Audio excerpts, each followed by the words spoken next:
Welcome to the Travel Agency Near podcast. Those of you subscribed, thanks for returning. Those of you who are new, thanks for finding this podcast. We are on day 211. My name's Rachel Kay, by the way. I'm a travel agency owner, helping travel advisors become the CEO of their travel business. All right, today's 211. Yesterday we talked about task by task for content batching. Today we're going to do task by task for batching the back end of your business, the operations of your business, payments, emails, trip audits, etc., etc., etc. So we're going to be batching the less glamorous, but arguably more important side of your business, the operational tasks that pile up the fastest once you're handling higher volume or group travel. You might be thinking, oh, this doesn't apply to me. I'm so hyper-focused on each individual trip. That's great when you have like 1 or 2 trips a month. When you're doing 20, 30, 40, 50, 100 clients that you're serving a month, you can't do that. It's a big time suck and inefficient. Why scattered admin tasks quietly cost you the most? If you're processing payments the moment they come in to your inbox, answering client emails the second they arrive, and reviewing trip details whenever you happen to think of it, you're living in a constant reactive mode. We have an episode somewhere back in the, there's too many episodes. 211, are you kidding me? I don't know where. All about reacting versus responding. If you are running your travel agency like this, you are in reactive mode.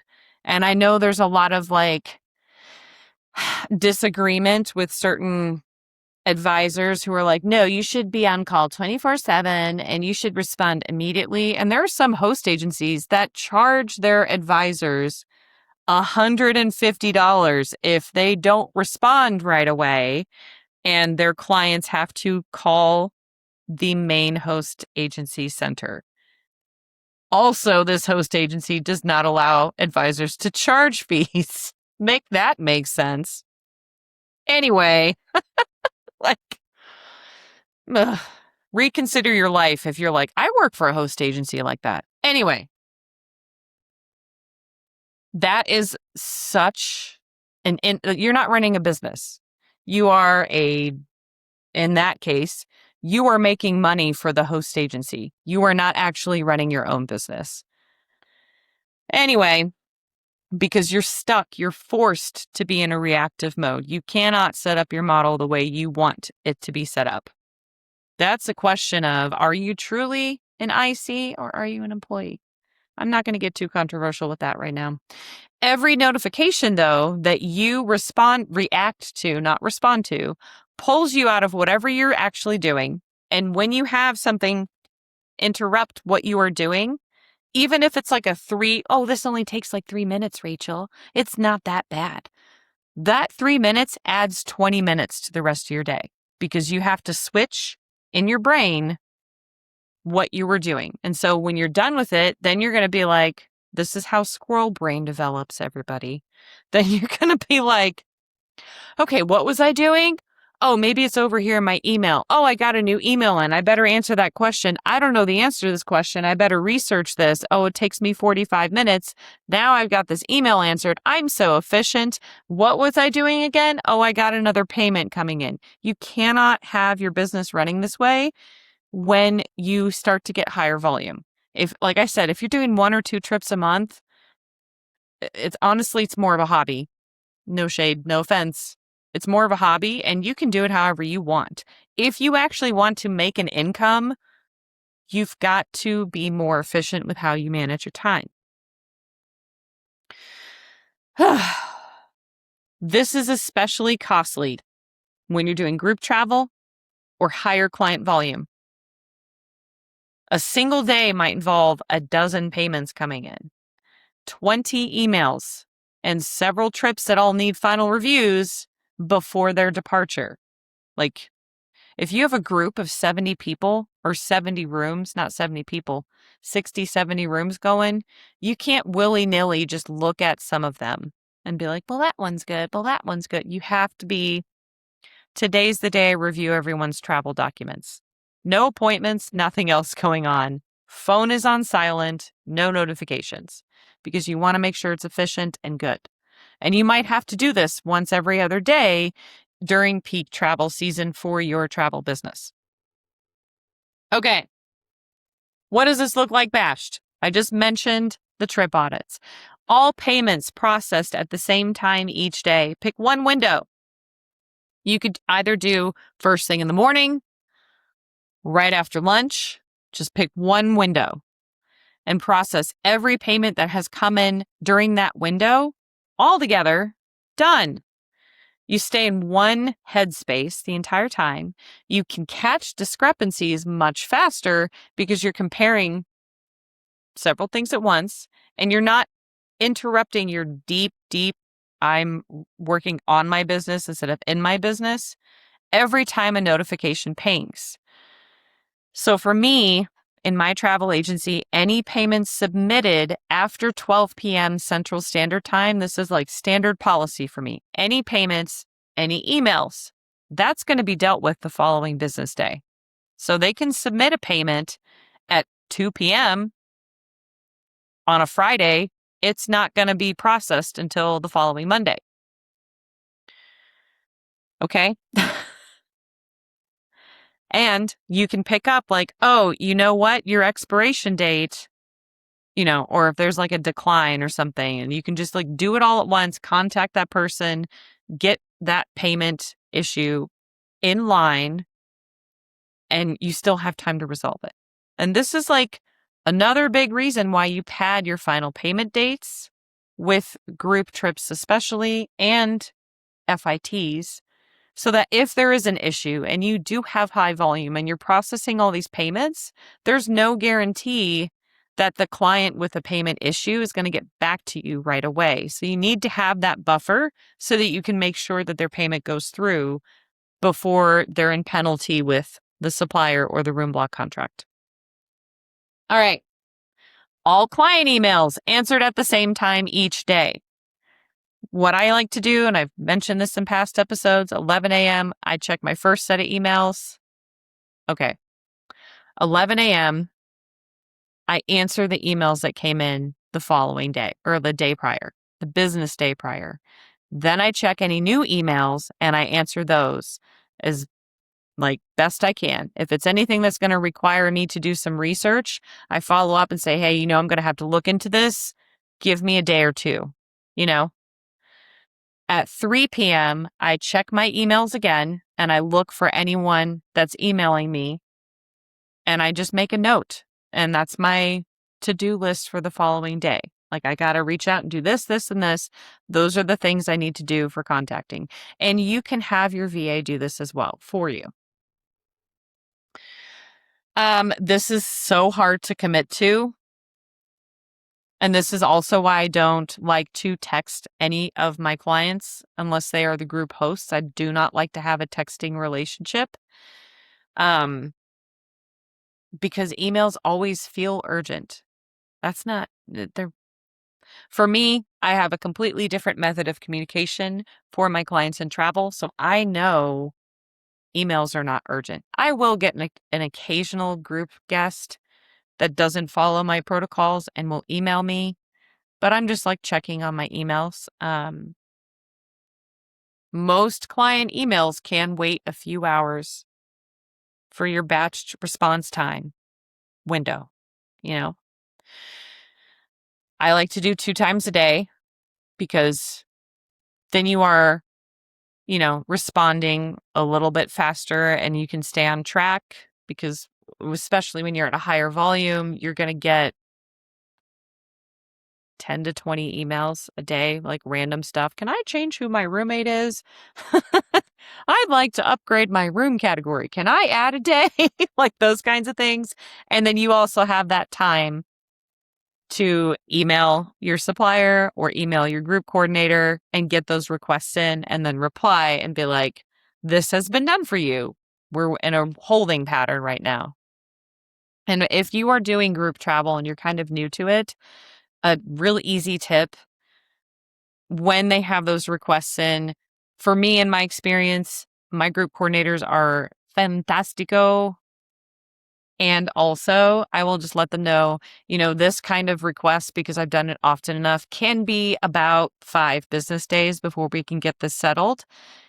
If I don't get a response within that time frame, I will follow up and I will send you an email letting you know I still have yet to get a response. I have followed up. And that is a nice way to keep them in the loop for your group travel guests. If you're doing like custom FIT Europe trips, whatever, and you're used to that, I don't do a whole lot of those, so I can't say for certain, but you can say the same thing, like this type of modification with this complex of a trip can take 2 to 3 weeks to get this fully modified. So I will follow up. You know what I mean? Same thing. Like it's going to take about 2 weeks if I don't hear from them by like the 15th, if it's like the 1st. I will follow up with you and them, and I will give you whatever updates I can. And that gives your clients, especially when you're high volume and you can set that precedence, like it's about this much time to get this done. It sets that precedence, like they know, okay, well, I'm not going to be like floating in space and feeling like I've been forgotten. It's been communicated. It takes about this long to get done. And he or she, my travel advisor, will follow up and have either an answer or a hold, please, we're still waiting. I have followed up again. Okay. Trip audits, reviewing final travel documents, reviewing itineraries, all that fun stuff. The email automations, maybe you need to change the day stuff's emailed out, maybe anything like that regarding trips. Just do it once a week. If you're doing groups, I like to do them once a month. All of the groups, because that's primarily what I do. All of my groups are audited the last week of the month to make sure they're all on track. And I have a spreadsheet of like what needs to be checked. And your VA can have that spreadsheet too if you create one, So that's just like reviewing upcoming trip details, confirmations, any timeline stuff before departure, like I mentioned. You need to focus on that. Make sure it's all accurate information. If you're doing this reactively, like, oh, they're traveling next week, I better get this done. Whenever you happen to remember, like at 2 a.m., you're just like, open your eyes and wake up, be like, oh, shoot, I need to do this. That's how details get missed because you're in reaction mode instead of being like, this is my job. A set daily or weekly or monthly audit window means every trip gets the same level of scrutiny on a predictable schedule rather than depending on which ones happen to cross your mind. So let's think about this in terms of, all right, there's a huge debate about how the public education system was set up to have the bell ring and you focus on one subject. You should be doing the same thing in your business. And there's this like weird conspiracy like, oh, we were all trained to be factory workers. And it creates a lot more efficiency. Why are you not doing this in your own business? Why are you just bouncing around from one thing to the next? If you have a ding, this task is over, ding, ding, ding, time to switch to this task, you can become more efficient. And I've noticed when people start time blocking per task, myself included, you're going to way overestimate how much time it's going to take. The first week, you might be right on target, but after like 2 or 3 weeks, because you learn to just like, your brain is just like, oh, this is all I'm doing right now. You get so much faster. You're making the same amount of money for less time, A, which also means you have the capacity to bring on more business, B, which also means you're going to make more money, C. Why are we not doing this? All right. Which leads me to the compounding effect at higher volume. As your business grows, a single advisor handling a handful of clients a month, like 1 or 2, can get away with that reactive handling. And being like, I know a lot of us have like, we're all a little somewhere on the neurodivergent spectrum. And this is why it's like super important to like set these boundaries in place. especially if you have any kind of like attention issues, and you might have to set up an entire environment where there's zero other chance for any sort of distractions, okay? If you really want to scale your business, an advisor handling higher volume or regular group trips cannot be squirrel reactive mode. It's not going to go well for them. The sheer number of interruptions from reactive processing becomes the biggest hidden cost in your travel business. Showing up as exhaustion, small errors, rather than the obvious line item. People will feel like they're not being served very well if you set the precedence of call or text or email anytime, but then you're in that exhausted mode or you're doing something else and squirrel brain and you're like reacting like, oops, I forgot to do this. Oops, I forgot to fix this. I got to get this done. And then you have another client calling you randomly and then they get annoyed because you can't pick up the phone like you promised you would because you are lacking boundaries and set times for things to be done. So, if you want to improve on this a little bit, pick one of those three: payment processing, email answering, auditing your trips, or all three. But just pick one for now. Let's make it easy and commit to batching it for 1 week. Put it on your calendar, check and answer emails, whatever time of day, once or twice a day. You cannot have any other calls. Shut your phone off, like turn it off if you need to. Shut your TV off. Well, I like to listen to music. Shut music off if that's a distraction. Shut the door to the space you're working in if you can. And that's all you're focusing on during that time. And you'll notice how much calmer your day feels without that task constantly interrupting you. Once it becomes a habit, which people say it takes 21 days to establish a habit, once you feel like you don't even need to look at your calendar and you're just like, oh, time to check emails, add the next habit. So we've got the last 2 days. We've got 2 batching systems, one for your content, one for your operations. Tomorrow, we're going to shift completely different content system, how to turn one video into an entire week's worth of content. I love this and I talk about it all the time, but we're going to go into deep detail of how detail of how to accomplish this, because this can also really help you if you do video or written content and you want to be able to get it done at an even more efficient level and post more and just get more stuff done, get more leads. Okay. It's